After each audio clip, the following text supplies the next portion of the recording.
Beyond the buzzer, inside the game, this is Sports IQ with Larry Smith.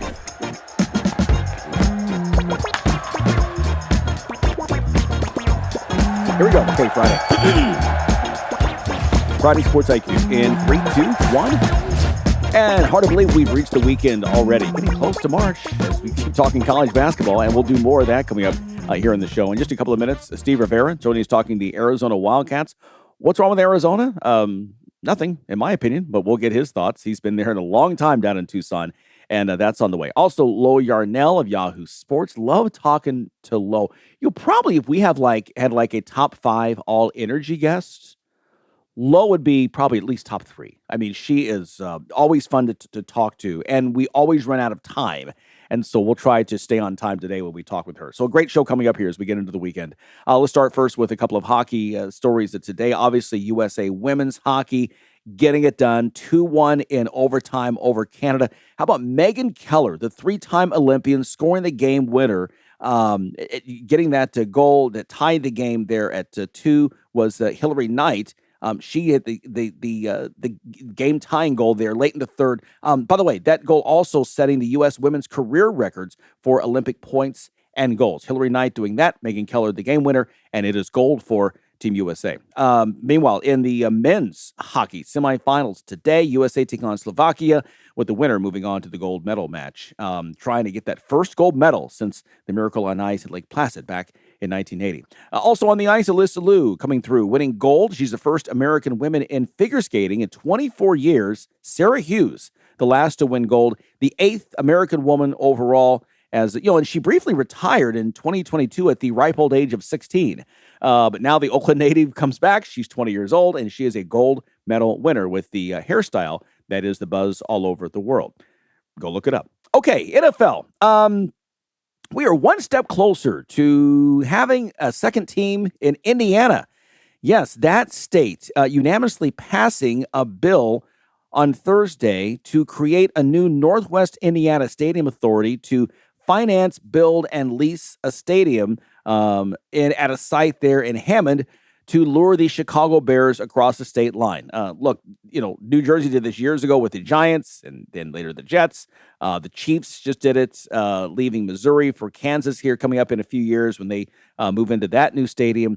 The difference with that is that the Chiefs actually have ownership of that $3 billion stadium. It's not clear right now if the Bears would own this one. That was one conversation we saw earlier in these whole negotiations. When they said, hey, we're tired of Illinois and, you guys won't help us out. But the Bears want to own their stadium. Like they spent almost $200 million to buy the parcel of land in suburban Arlington Heights. Indiana at the time said, wait a minute, we would own the stadium. So it's a $2 billion deal that they have permission to spend that much. Let's see what happens. You're seeing some stuff online that, they've moved. No, they haven't. Nothing's been signed. This is the piece of it. The site in Hammond is about 25 miles from Soldier Field there, just south of downtown Chicago. That's what's being considered. Illinois legislators, again, so far have rejected the Bears' issues, their wishes to cough up more than $800 million in infrastructure for that project there in Arlington Heights. Bears have played in Chicago since 1921. But again, let's see what happens here. It is a big step towards this, but nothing is done yet. So let's see what happens. They're still talking with Illinois lawmakers as well. College basketball, the NCAA president, Charlie Baker, saying that he wants expansion of the NCAA basketball tournament. Speaking to the media on Thursday, Baker didn't say when or how many teams he'd want to add. By the way, all this comes as the NCAA selection committee will reveal its top 16 for the March tournament ahead of selection Sunday coming up here in just 3 weeks. Michigan expected to be the number 1 team overall, and rightfully so. Baker, by the way, also adding that he's getting ready for the summer just in case would-be NFL rookies get cut this summer and then try to return to college the way that we have seen a few players do in basketball. Sounds crazy, I know, but it's the new world. Get ready for it. Hey, one final note before we bring in Steve. The Florida Senate passing the Teddy Bridgewater bill, as it's being called. This would allow high school coaches to use their own money to give financial assistance to their players. It's named for the former NFL quarterback Teddy Bridgewater, who made a brief return here lately, who's from Miami. And he got in trouble in 2024 for giving some money to help some of his kids who didn't have any money. It wasn't any kind of nothing, just you need to eat. Okay, here's a meal kind of thing. And anyway, so I think a lot of us are in favor of this situation. But again, this still has to pass, by the way, the Florida House, a similar bill. So we'll see where that goes. One of the big stories here, really, since opening night was when we all went, oh, wow, that team's pretty good. Arizona Wildcats. People are, they had a 2-game losing streak against 2 really good ranked teams. And people are like, what's wrong with Arizona? Nothing's wrong with Arizona. You're going to lose games. Listen, people, the idea of an undefeated season, 1976, that I swear to you, that will never change. Indiana in 1976 will always be the last undefeated. It's the way it is. I've talked before. Even you have to lose after February 1st. I've said it before. The last team to run the table after February 1st was UCLA in 1995, 3 decades ago. Arizona's fine. And to convince you otherwise, as someone who knows this team a lot better than I do, Steve Rivera, joining us right now from Tucson. He is the host of the Fox Sports 1450 Eye on the Ball. Steve, welcome to Sports IQ. Good to see you guys. I'm happy to be here. Yeah. Okay. I mean, you agree with me, right? I mean, you're going to lose some games. Things are going to happen, right? Totally. You need to take a plane trip here and explain that to the fans of the Wildcats in this area, because it's exactly right. The world ends after a loss. It definitely ends after 2. Last night, the boat was shipped right now, so they won last night, so everything's okay again. Yeah, exactly. We'll talk about this team. Let's go back to preseason. You're right there, Tommy Lloyd. Great track record all the years as an assistant at Gonzaga. What he's done right now in his first few years at Arizona. Did this team feel different in the preseason, the way it was constructed, or the way the coaches were putting this together? It's funny you say that, because I talked to him about the construction of the roster. It's fantastically built. It's built for the Big 12. Arizona, when they moved in for the Pac-10 or Pac-12 to the Big 12, had some growing up to do in terms of being physical. Arizona is not known for being a physical team. Tommy realized that after the first year of being in the league, where they had to get stronger. Fast was not the issue. It was just bigger, stronger. And that's what he's done with Awaka, with Kurchenko, and Kurchenkov, and some of the others. It's a very good team. It's one of these teams that we've talked about, the outstanding freshmen, and this is the year of the freshmen. This year's draft class is going to be unbelievable. You could have the first 6, maybe even 8 players all be freshmen, and freshmen who can contribute next year, not just guys that we think could be players down the line. And Arizona's got 2 of them right now. I'm a big fan of Koa Pete. That I talked about that opening night. I believe it was in Vegas, neutral site, and they take down the defending champion Florida Gators on night number 1. I think they were ranked 13th at the time. Koa Pete was the player that I'd heard about, saw a little bit of tape, a little bit of film, but was really impressed with this game. And you've got the other kid, Burries, as well, has really just done a great job for you guys. Yeah, no fact. Let's start with Burries first, because he's been the most consistent freshman on this team, and he's probably one of the better players in a group of good players, right? He suffered for his first 5 games. He didn't play very well. Kind of had to get his group going. He's played very well since. So he's kind of like the leader offensively. Koa, you mentioned, had a 30-point game that first night against Florida, and everybody said, wow, here's this guy, and we know how good he is, but we didn't know how he really is. Well, he hasn't done that since, right? And I think the expectation of him doing that all the time is kind of through the roof, and that shouldn't be the case. He's out now, right? He got hurt maybe last week or so. He's out. He did not play last night. He's not likely to play against Houston on Saturday, which would be a big deal. So we don't know how often or how long he'll be out. And the other kid is the German kid from Kurchenkov, who's been fantastic on defense, can shoot it offensively. So they have 3, and they're all in the starting lineup. Yeah. I always forget about him because I think of the other 2. What is Pete's injury, and is he expected to be back by March, by tournament time? Well, that's the whole thing. I think he is expected to be back by March. His injury is said to be a lower leg injury. He got banged up maybe a week or so ago against Kansas. It might have happened before that, but he got hurt. He was on the ground for a while, and then over the weekend he played the first half and then didn't play at all in the loss to Texas Tech. So it's kind of like he was there last night. He didn't play. He was not suited up and all that. You mentioned the kid coming in from Germany, and Tommy Lloyd, brought that international Rolodex. I mean, Gonzaga was the the front runner of grabbing, talent from overseas and bringing them over long before anybody else was really on board with that. How has he changed the roster? Like you said, he knew he had to get bigger. But how's that international flavor worked with this program? Obviously Gonzaga worked, but it's a different setting in the West Coast Conference. How has he made it work there in the Big 12? Well, it's fantastic. It's Passport U now, right? Everybody comes in from at least half the team almost. They have four or five guys. Korchekov being the leader. C.D. Gay played last night. He was like the 9th, 10th guy. He played out of necessity. He hadn't played much, and he played well last night in a fill-in role. They have about 4 or 5 of them, and most of them are being reserved for later on in their careers, maybe to get settled, to get their way here in the next year or so. But there's no difference from this place in Gonzaga. This is if that's 1A, this is 1B.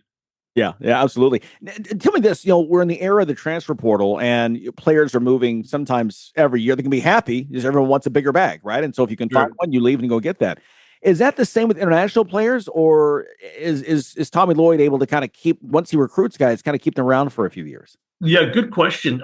Very good question, because it's so confusing, right? In the past, with like Umar Ballo and some of the other guys who come in, Henry Vasars, who came in, you're thinking, well, don't they need a work visa, a passport, a work visa to get paid and all that? I'm not too sure on the rules here, but now that I think they are getting paid, because Umar left here to go to Indiana, Visar left to go to North Carolina. But the people that are here, he also had one that went to Vegas. If you're good, you're going to stay here. I think you're going to get developed by Tommy. If you stay, you're going to get paid, but you're also going to get developed, which is also important. Yeah, I think that people have maybe found a way, and I'm going back to the Oscar Tshiebwe when he was with Kentucky. There was some talk that some workaround found a way. International players are supposed to get NIL, but I think they found a workaround, and we'll save that for another time. This weekend, big game coming up. We've talked all week that it's a very special Saturday, that for only the 5th time ever, you've got 2 top 4 games in the AP rankings on the same day. It's number 1 Michigan, number 3 Duke, and then number 2 Houston is hosting the 4th ranked Arizona Wildcats. It's been a gauntlet in the Big 12 this year, but talk about this game coming up with the Cougars and Wildcats, 3:00 Eastern time on ABC. It's a must-see game. Well, if you liked Sugar Ray Leonard versus Hagler, it's going to be one of those games, right? It's going to be physical. It's going to be fun. It's going to be fast at times. Houston and Kelvin they don't want you to get in that fast mode, but Arizona's going to try to at least. Arizona's going to be shorthanded. They'll play 6 or 7. I don't think C.D. Gay played a little, maybe 10 minutes. He was good last night in a game that could go up and down. This is not going to be that game. It's going to be a physical game. I'm expecting maybe a possible foul out or 2. Arizona cannot afford that. Pete won't be available again. And Kelvin finds ways, right? He's just a heck of a good coach. He's got the team that could possibly win it. They went to the finals last year. But Arizona has the kryptonite, kind of, because they're big. Koa Pete, if you haven't seen him, it's fantastic to watch. Krivas has improved greatly near the basket. And Arizona is now the Arizona from not years past, not the Lute Olson years where they ran fast. First, get to 80. They can still score it, but now they're more physical near the basket with Awaka and Krivas and the rest of them. Yeah, it's fun to watch this Arizona team. And you mentioned again that, since Lute retired, and we all remember him building this program when he first came there from Iowa and what he did. I mean, he was Arizona basketball and vice versa. Arizona, that was in the old Pac-10, Pac-12, now in the Big 12. And I think this game Saturday also represents, to me, this is an epitome of the new world of college basketball. The super conferences, Houston coming in recently to the Big 12, of course, Arizona last year from the Pac-12. Obviously Kansas and Iowa State are holdovers, but BYU is there. Texas Tech. What's this been like, Arizona now in year 2 of the Big 12? How has that worked out for the Wildcats? It's fantastic. I mean, we love basketball here. I've covered it for 35 years. I've written a few books about the program. The best thing to happen to Arizona, and I'm not going to speak for the rest of the teams, is to go into the Big 12. They had to get ready. They're a proverbial team in the NCAA tournament. One of the things that they hadn't done in years past, short of a couple of years, is get ready enough to go deep into the tournament because either they weren't physical enough or they hadn't been tested enough or whatever. Guess what? If you're not ready after a Big 12 conference season, you're not ready at all. Because you talk about the gauntlet, you use that word a few times. I've used it a lot this week. The gauntlet is the gauntlet for a reason, right? And that's the regular season. And guess once they're done with the regular season, they go to the gauntlet of the Big 12 tournament. So you got to avoid this one, you got to avoid that one, and then get ready for the tournament. Sometimes that's a little too much gauntlet. Yeah, exactly. In fact, I've even said more than once that you could, the Final Four of the Big 12 tournament could resemble the Final Four of the NCAA tournament. That's how good this league is. I want to get your thoughts on something I've said before, but I'm sitting on this side of the country.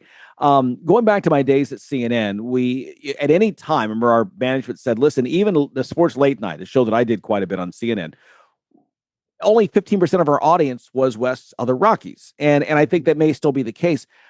It feels like right now, I think that, and I'm saying West Coast, you're not on the coast, but Western basketball, Western part of the U.S. doesn't get the recognition it deserves because the games are so much later and the media is East Coast based. And therefore, I mean, again, we're talking, Gonzaga, but it's been very hard for West Coast teams to get recognition. It feels like to me that Arizona being in the Big 12, you now have there's a consciousness of the national media of what Arizona's doing, and I think that's helped the program. Would you agree with that? Completely. And let's to be fair to the East Coast bias or what you just spoke of, there aren't very many good teams in the West. With UCLA going through what UCLA is going through, and that's kind of been the anchor of the West. Well, it's no longer the anchor. Oregon, when they were running well, was another kind of a sub anchor. They're not playing well, but you had the steadies, Gonzaga, and you had Arizona. And outside of that, this side of the Rockies, you don't have St. Mary's, if you will, and maybe Santa Clara a time or two. But those are 5 teams. So the East Coast bias, it may not be a bias directly, but the West hasn't proven otherwise to show out, if you will.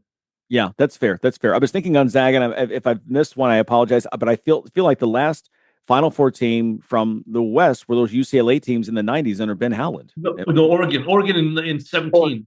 Oregon, thank you. Okay, I knew this one. And Gonzaga when they played in the finals against Baylor. Yeah, Gonzaga I had, but I missed the Oregon one. So thank you for that correction. Let's look ahead now to March. We've talked about the Big 12 tournament, the NCAA tournament. Arizona's right up there, still very much in the hunt for a number 1 seed. But again, they're going to go through, again, that word, the gauntlet, to get there. How does this team shape up come March? What more do they have to do? Health, obviously, is one thing, to make the deepest run possible in March and get to Indianapolis. That's a good question. I first brought this up to Tommy in the first of the year, first of the season, when I still don't think they have a good 3-point shooting team. Not that they need it, but I don't remember a team that didn't have a good 3-point shooting team, at least halfway decent to get to the finals to complement its inside game. Arizona has a fantastic inside game with Pete, Krivas, and Awaka. But last night proved me wrong, though. They went 9 for 21 against BYU, a good BYU team. So I think they show shades of it, but not consistent enough. They still got to be healthy, like you said. But let me also tell you, you in Kentucky know a lot of this because you guys, there's kind of a kindred spirit with you, Kentucky Wildcats, and this Arizona team, given the fascination with loot and all that, back in the day, 97. Arizona has been snake bit a lot in the NCAA tournament. They just have. They've been the highest seed that's lost the most in the tournament through the years. So fans are always skeptical. They're always kind of like the person in the corner, kind of in a fetal position. Whether is this the game that's going to beat us?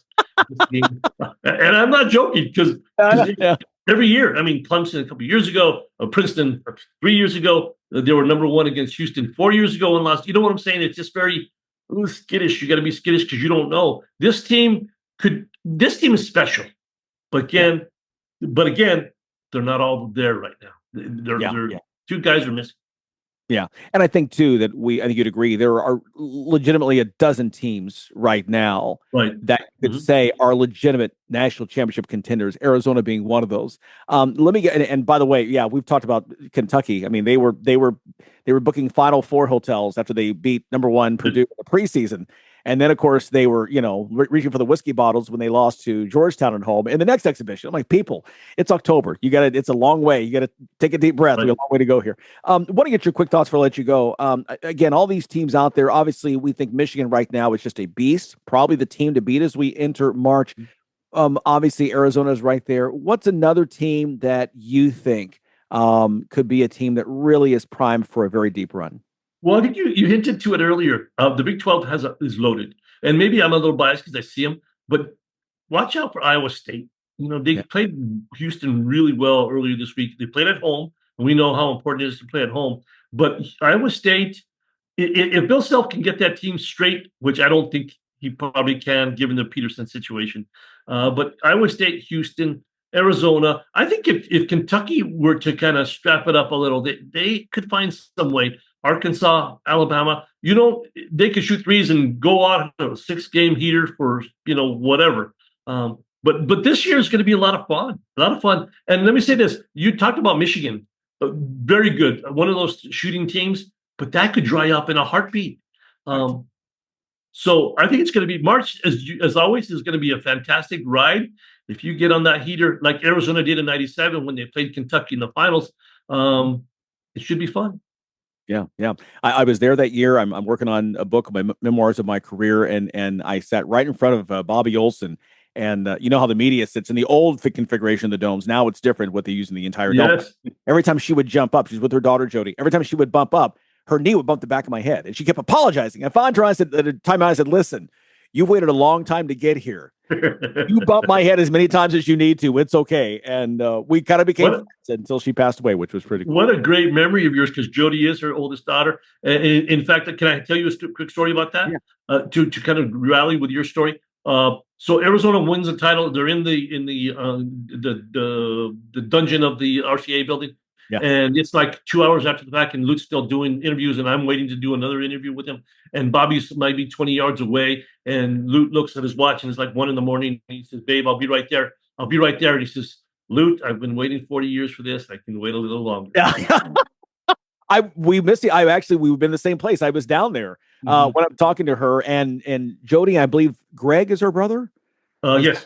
Yeah, they both stopped me in Minneapolis. She died that year in 2001 earlier, and they made the run again to the title game, lost to Duke, and I had given a tribute to her in one of my live shots. I bumped into them walking down the street, and with tears, they walked up and thanked me, and I'm like, it's one of the stories of the tournament. I mean, okay, right. But they're the sweetest people, and God bless you for getting to spend some time with them. Listen, Steve, I know we're out of time. Man, great to talk with you, and hopefully you can find some time to join us again once we get into March. Just like you said, this is going to be a really fun ride, and it's always March Madness is always exciting. I think we're looking forward to a really unique and special tournament. I appreciate your time too. I hope you come on my show as well in the next couple of weeks. Would love to. Anytime you let me know. Fantastic. Thank you very much for having me. All right, brother. Thanks so much. Steve is Rivera joining us once again. He is the host of the Fox Sports 1450 Eye on the Ball, and great get his insights there again. Arizona, one of the great programs going back for several decades, and Tommy Lloyd's got him ready right now. The big game coming up in Houston on Saturday. Number 2 Cougars, 4th ranked Wildcats. We'll all be watching. All right, more Sports IQ with Larry Smith after this.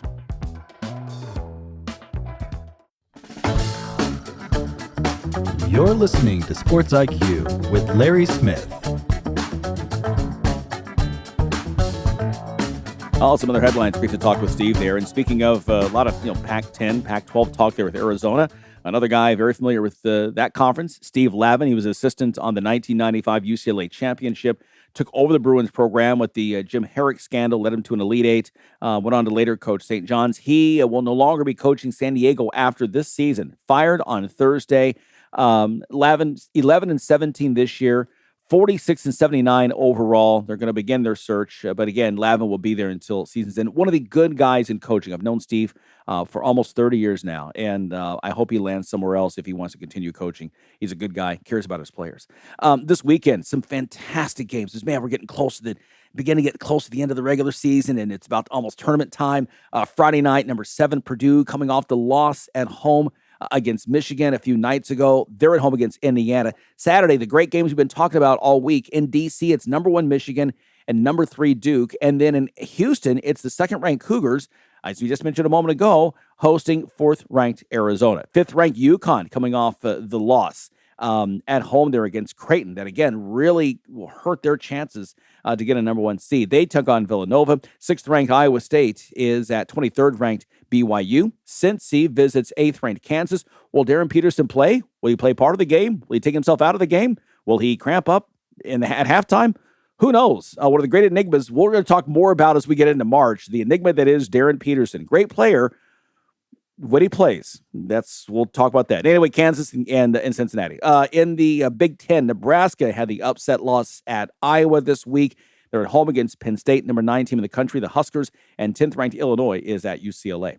Speaking of UCLA, the women's team, number 2 in the country, they clinch a share of the Big Ten title. Big win Thursday night over Washington, 82-67. Bruins now 16-0 in conference play. 3rd-ranked South Carolina, big win over 25th-ranked Alabama, 76-57. Meanwhile, number 4 Texas beating Arkansas. 7th-ranked LSU out-dueling 17th-ranked Ole Miss, 78-70.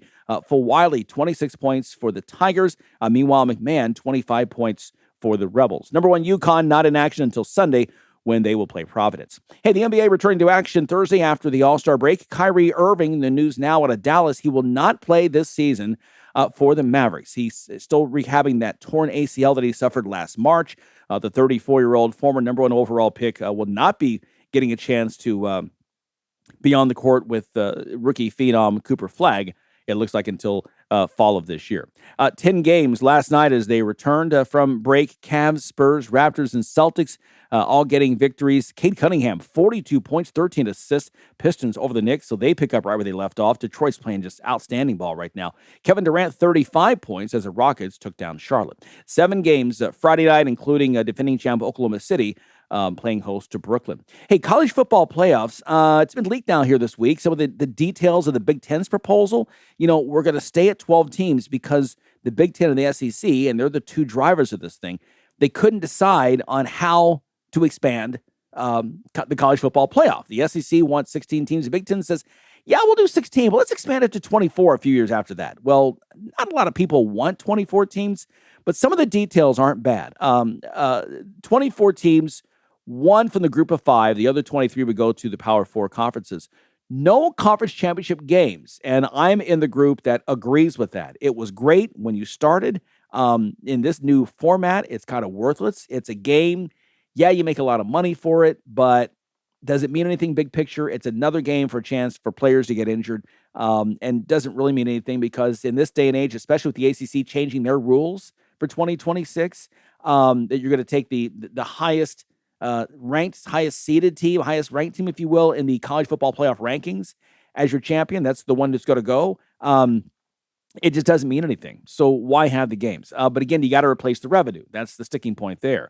The other great thing of the Big Ten proposal is that it would give the top seeds a chance to play at home.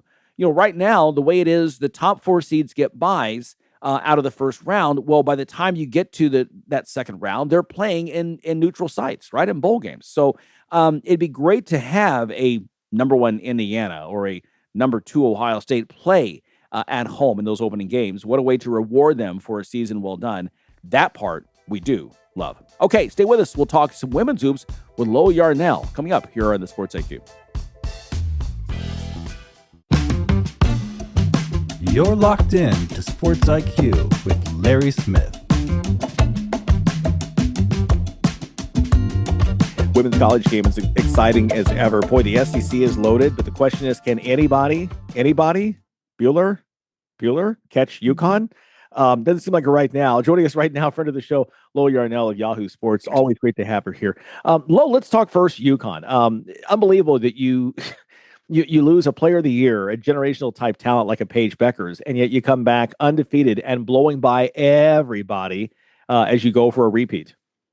Yeah, my first thought when UConn won the Natty last year was like, Gino needs to go. Like, Gino needs to retire. This is it. Like, I know I've said this before, but I give him credit for recognizing the continuous talent on his roster. And it was no secret that Sarah Strong was going to be a force to be reckoned with last year. She just had AZ Fudd and Paige Beckers to work around. And now she is leading the team in points, boards, steals, and blocks. and she's shooting 59.1% from the field. And for a big, that means like she's not doing, and I hate to like bring Angel Reese into this, but like underneath you have a little bit more opportunities to get those shots, but she's accurate and she's tall and she's strong. And she combined with AZ have a really good duo going that they are steamrolling everybody, like you said. And they're first in the Big East. They're still undefeated. And I think what I want to talk about is putting their dominance in perspective, because they rank first in net and they're second in wins above bubble. And they're beating opponents on an average of 38.8 points per game, which is a large margin. But when you look at the offensive and defensive stats team-wise for the country, UConn's offense is second in the country with 89.3 points per game to LSU, who has 95.7 points per game. Their defense is number one, which is super important, but they're limiting opponents to 50.5 points per game. But when I look at their schedule, like they're in the Big East, and the Big East is simply not the Big Ten. It's not the ACC, and it's definitely not the SEC. So yes, they are steamrolling everybody, and yes, they have been tested earlier in the season and they've won.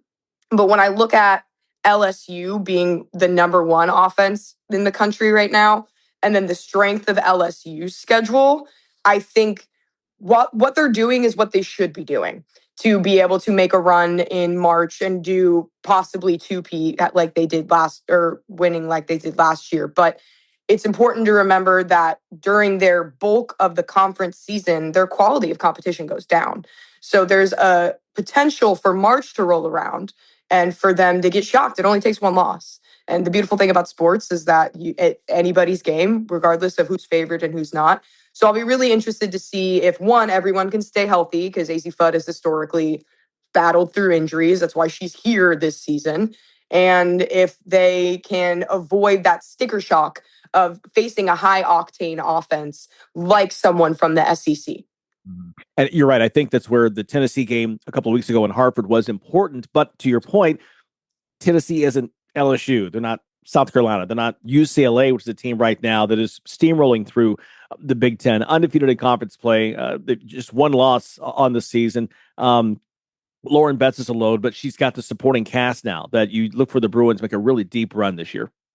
I am, like, full disclosure, I'm a huge UCLA fan. So I'm a homer. I think they are awesome and amazing. Corey Close is one of those coaches that I have been like, she's towing a thin line, and I'm impressed that she's still a head coach, which is good because she continues to get better. And when you have a player like the caliber of Lauren Betts, you kind of have no excuse but to win, because she is a game changer when you get on the court. I really liked looking at the stats between her and Sarah Strong, because in my bubble mind, I would love for them to meet at some point, depending on how the bracket shakes out. And that's going to be a huge battle of the bigs between Lauren Betts and Sarah Strong. Lauren Betts is leading UCLA in points, similar to Sarah Strong, but Lauren Betts is averaging 16.4 compared to Sarah Strong's 19.2.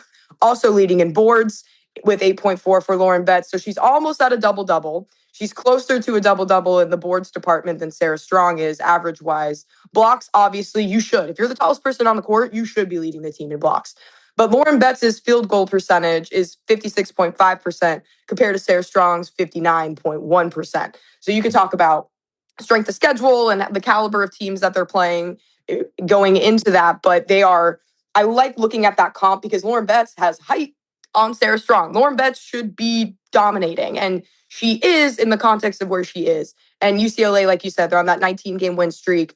That the supporting cast that they have, Kiki Rice, Gabby Jaquez, the Utah transfer, Gianna Neepkins, has really come in and been that extra piece to help them with the transfer portal, specifically Janiah Barker going to Tennessee, and then Angela Dujic. So I'm excited to see how they go. Historically, UCLA has had a history of being really, really good, getting to March and then getting beat. I still have PTSD from that LSU UCLA game where Angel Reese was just on one in a good way. And that was a really tough watch. So I'm cautiously optimistic because they're my team.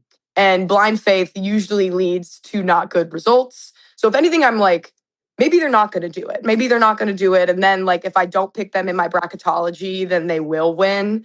But I think they're looking really, really good. And to be in the Big Ten, to have the winning streak that they're having, it's a little bit higher competition than, I would argue, the Big 12 or a little bit the ACC, but it's not the SEC. So, like, when I look at the conferences to be afraid of, the SEC is taking all the headlines right now because their teams are incredibly powerful. They're high octane. That's not anything new.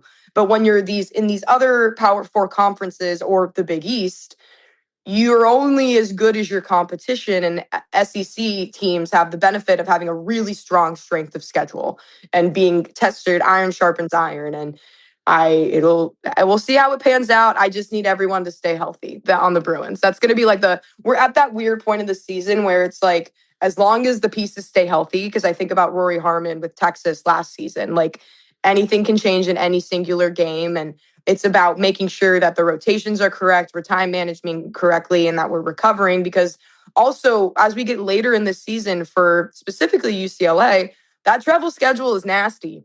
That's a big travel schedule. So I just want everyone to stay healthy in one piece, and then we'll see, let the best woman win.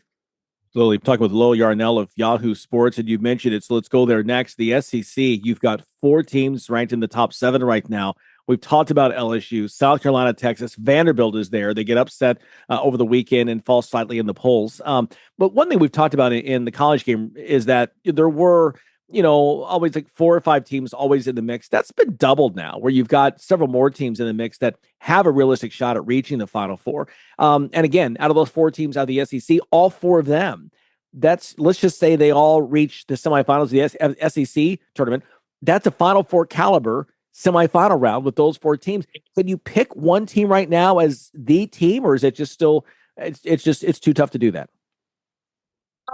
Shocker to no one, South Carolina. I think that Dawn is she's got the system set up, I think, almost better than UConn and LSU's system of like having that deep bench. And South Carolina has historically been known for their deep bench when they've had their budding dynasty.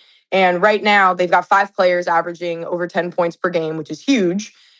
Joyce Edwards is averaging 20 points per game. And then they got the FSU transfer of Tanaya Latson, which was a huge pickup when they lost Malaysia Fulwiley to LSU in the transfer portal. And then Tessa Johnson, Medina Okad, and Raven Johnson.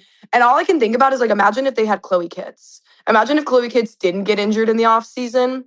They would be a force to be reckoned with. And I think South Carolina's game against LSU was a good litmus test. Obviously, anything can happen, but that was their 18th straight win over LSU in that rivalry matchup, and that was a close game come halftime. And the tensions were high, and they had to adjust their gameplay on the fly. And South Carolina beat as we've talked about, a very well put together offense in LSU. So I'm going to go South Carolina. But the team I want to mention in the SEC is Ole Miss, because they are in contention to host in the NCAA tourney for the first time since 1989. And that's Coach Yo. And Coach Yo has really done a great job of building her program from the boots up. And the piece that she finally got in the transfer portal this season was Cody McMahon. And last night, Cody McMahon and Ole Miss played Tennessee. In the AP Top 25 rankings right now, Ole Miss is ranked above Tennessee, so Ole Miss should have won, but it was Cody McMahon's career high 39 points with 12 threes. I don't know if you remember when she was a freshman with Ohio State and the prowess that she had, and everyone was like, this is a budding star. And then obviously all the reports came out about after she transferred away from Ohio State, she had kind of fallen off. And people were a little confused because she was supposed to be like the next big star based on her freshman outing in March Madness. And I feel like under Coach Yo and as a senior, she's got that confidence. She's got her health under control and she's performing like it. And where Cody McMahon is the type of player that can take the team with her. I don't want to comp to a Caitlin Clark at all, but like when you think about a player that a team can rally around, Ole Miss has that in Cody McMahon. However, they have a gauntlet of a schedule coming up the next couple of games for them. On Thursday, they play LSU, and on Sunday, they play South Carolina. So they beat Tennessee. That was the game that was going to be the easiest, quote unquote, out of those. But how Cody can perform against Thursday against LSU and Sunday against South Carolina, and if Cody can stay healthy because she has been injured before, season-ending injuries, that'll be their test. But I like how Ole Miss is looking right now. And you mentioned Vanderbilt. Michaela Blake's in her second season, 26.3 points per game.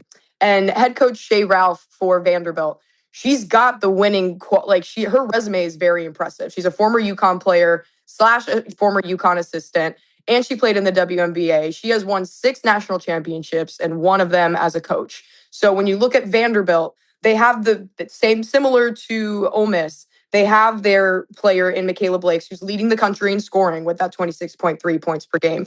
And they have a coach who knows how to win, coming from a winning quality program. And I think about Shea Ralph as Dawn Staley's level of expertise or Becky Hammon. And I think maybe not this year based off of the quality of competition through the rest of the teams that are ranked above them right now, Texas, South Carolina, UCLA, and UConn. If we were to March Madness it right now, that would be the top 4. But Michaela Blakes is only a sophomore. And the thing that we saw is that with the transfer portal, if your team does well, you can then get other players. So I will be interested to see how they go this year. Vanderbilt goes this year with their the momentum of a really fantastic season. And if it doesn't pan out with a natty at the end of the season, who they can pick up in the transfer portal to give Michaela Blakes the support that she needs, similar to Lauren Betts. Yeah, we were talking about Vanderbilt, how unusual for football, men's basketball, women's basketball, all to be ranked at the same time. It seems so crazy. Hey, I want to, before I let you go, get your thoughts on the WNBA labor situation right now. We've been talking about this, following this. I told you in the break that I am concerned as a lifelong fan of women's basketball because we're less than 2 months away from the draft, less than 3 months from the start of the season. And not only is this thing not figured out, you can't get the work done. You still have to fill the rosters of 2 expansion teams. How concerned are you right now about where this is going and how quickly they can get this thing resolved? My concern is going towards the players, because I think the league knows that they have the power, or thinks that they have the power in this situation. And I do have faith in Nneka Ogwumike and Nafisa Collier to stand 10 toes down on getting what they deserve. Because once you sign this CBA, you're in it for 4 to 5 years. And, so they're going to take this opportunity to make sure everything is right. And I think that is the right thing to do. But there are a lot of players in the WNBA who don't make the money of those 2 from sponsorships, and they do have to go to either overseas, or maybe they stay in Athletes Unlimited or Unrivaled. My fear is that it's going to get too far down the line, and at this point, you can't back down. Like, they are keeping the pressure on the league. You can't back down. So I say keep the pressure on the league, but my heart goes out to the expansion draft players, the current college players that are going to look to get drafted. Like, it's the domino effect will be real. But Adam Silver chimed in saying that they're in the 11th hour over the NBA All-Star weekend. So we've heard that before. It'll be whether the WNBA gave a proposal, whether or not the CBA counters it or accepts it. What the CBA exactly, what the players are looking for in that CBA is probably going to come down to revenue sharing. On the recent proposal that they sent, it looked like there was a lot of progress made compared to the WNBA's first proposal, but I'm with the players on, you have one shot at this point. You've drug it out this long for good reason. Make sure you have everything that you want, because at the end of the day, the league is going to suffer. And so while Kathy Engelbert and the league think and believe they have the power, they have no product without the players. So I hope that it resolves itself quickly enough so that the league can get going and that we can get ready for games, because nothing is worse than a season starting all discombobulated and we're rushing and the product is not good. Like, at this point, the longer we wait, the worse that product is going to be when it hits the court eventually. And my concern as well is Unrivaled with what they're doing, selling out the arena in Philly. They're going to do it again here in March for their semifinals. They've already announced that. They already did the Series B funding last year. There are some plans they're not discussing. They do plan to do something in 2027. The other piece of this, I've said before, I'm not saying this is going to happen. I'm saying, but it has to be on the table in terms of there are these dollars that Unrivaled has, and they've made money in year one, and they're making money in year two. Could they go out and decide to put together a rival if they can't come to terms? I'm not saying that's happening, but they're the one group of players where that option is actually there. We haven't seen this before in labor talks in sports. And I think it's important to know that Nafisa Collier and her husband are involved heavily in Unrivaled. It's their league with Breanna Stewart. So they're the ones leading the charge on the CBA, and they have the opportunity to take all the information that they're gathering and then redirect it to Unrivaled. I think when you look at the engagement numbers of like TV views, that might be a tough uphill sled. But I think based off of the interest in sellouts and crowds and the different types of tournaments that they're on, the one-on-one tournament is awesome. Like when you look at that and you look at what the WNBA is doing, I hope for the sake of the league that has had rich history, fantastic players, that they don't get beat out by Unrivaled and that Unrivaled stays its summer league to keep the players in the US instead of having to go overseas, and that the WNBA can exist in partnership with the NBA. And like, I hope that can stay. But at the end of the day, the players are what matters. And if they're not getting what they deserve, then the WNBA is going to have to learn its lesson. Yeah, and I'm with you. I want the W to start in May the way it's supposed to, with all that we've been used to, because they've done this now for 3 decades. I've got 30 seconds left. Breanna Stewart just signed to join the team over in Turkey for the stretch run in April. That raised some eyebrows because it's after Unrivaled season, but also would be leading right up to the beginning of the WNBA season. Do we read anything in that in terms of, because she's also a part of this negotiation, that there may be some kind of delay to the start of the season? Ooh, I hadn't heard that. I'm gonna take the easy route out here and say that she wants to stay sharp and that she wants to keep playing. And I know her wife is a very well-renowned European basketball player as well. So like maybe there's some personal stuff in it to toss her a bone, but she is one of the people that are higher up there. I think I would look for if there's any other big names that do that. I think if those other like NECA or Nafisa go over, then that's going to be a litmus test as to how this thing is going. Yeah. Okay. Fair enough. We'll leave it there. Lo, always great to talk with you, my friend. Enjoy this weekend, and we'll talk to you again very soon. Thank you so much for having me. Okay, thanks so much. Lo Yarnall of Yahoo Sports, talking a plethora of things. By the way, not only women's college basketball and the WNBA, we didn't get to softball. So we're going to bug her here in a few weeks and talk about Oklahoma and all these great things happening in softball too. That's next conversation. Kind of take a break. We've got more to come. Stay with us.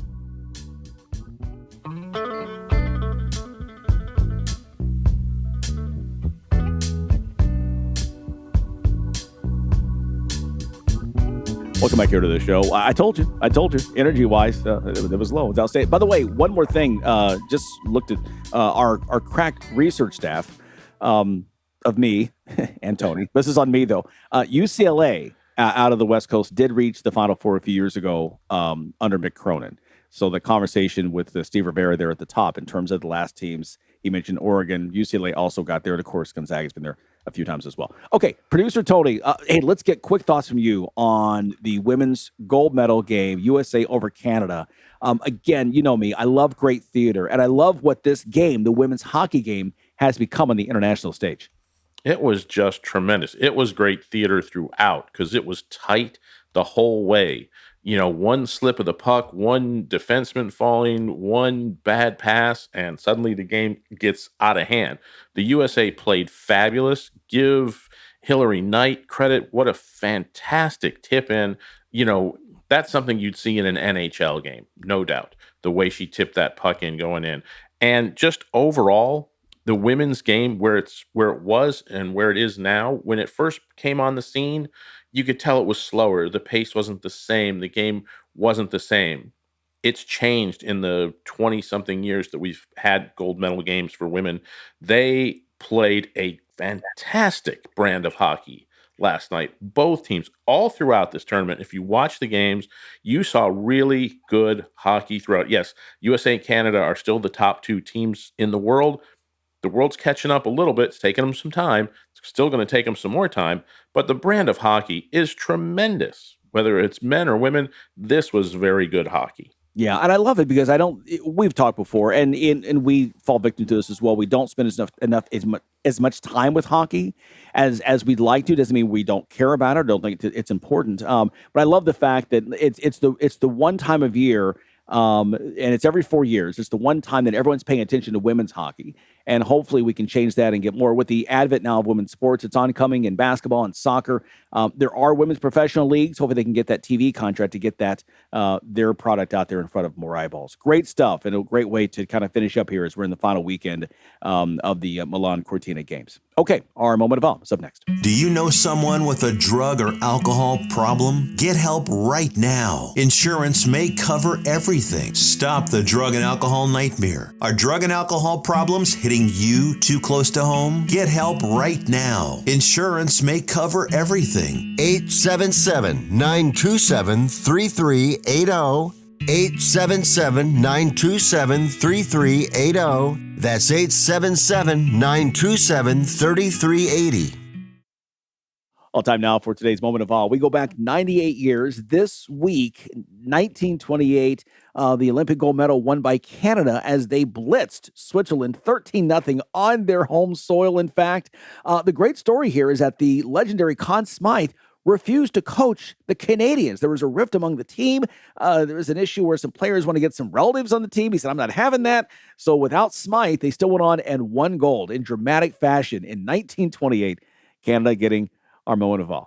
Thanks again to our guest today, Steve Rivera, joining us. Also, Lo Yarnall. We appreciate you as well. Make this a great weekend. So much to take in the sports world.